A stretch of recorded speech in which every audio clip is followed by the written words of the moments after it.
This is a CBNnews.com update. I'm Mark Martin. President Bush plans to pull out 8,000 more troops from Iraq by February of next year. Many say the pace of troop withdrawals is taking longer than anticipated, but the military and President Bush do not want to jeopardize the security gains in Iraq by pulling troops out too soon. President Bush said, quote, "While the enemy in Iraq is dangerous, Iraqi forces are becoming increasingly capable of leading and winning the fight. Right now, there are around 146,000 U.S. troops in Iraq."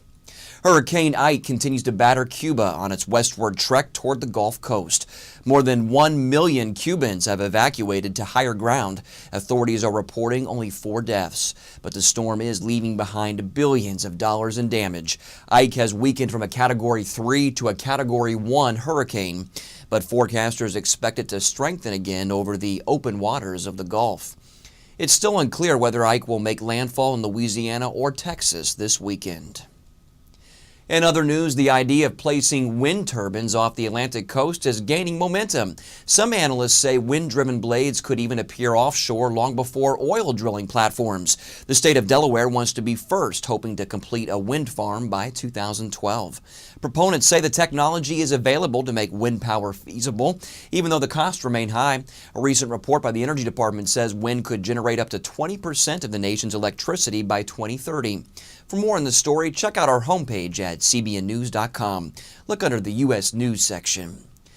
In today's Tech Talk, doctors have outfitted a former Marine with a true bionic arm that she can control with her mind. Claudia Mitchell lost her left arm in a motorcycle accident, and because she didn't want to live her life without an arm, Claudia agreed to experimental surgery. Doctors put the nerves that controlled the movements of her arm into her chest muscle. Then, using specialized wiring, the robotic arm can pick up the right signal for Claudia to move. Not only can she do everyday things, she doesn't even have to think about it. Sometimes Claudia has to remind herself how special this is, and she thanks God she has been able to be a part of it. And finally, Google, the #1 search engine on the internet, turned 10 years old Monday. Back in 1998, Google's founders say they couldn't get anyone interested enough to invest in their big idea. Today, their company is worth billions of dollars, dwarfing the competition. Google is now in 100 countries, influencing lives daily through internet searches. The secret of their success? The two founders say they run their company under the unofficial motto of "Don't be evil." Coming up later today on CBN's News Watch, the latest feedback on the troop pullout from Iraq, plus more on Hurricane Ike. See how residents in the Gulf are getting ready for this storm.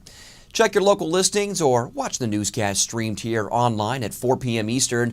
And to get there, just click the word News Watch on this page. For more news around the world 24/7, you can always stay with CBNnews.com.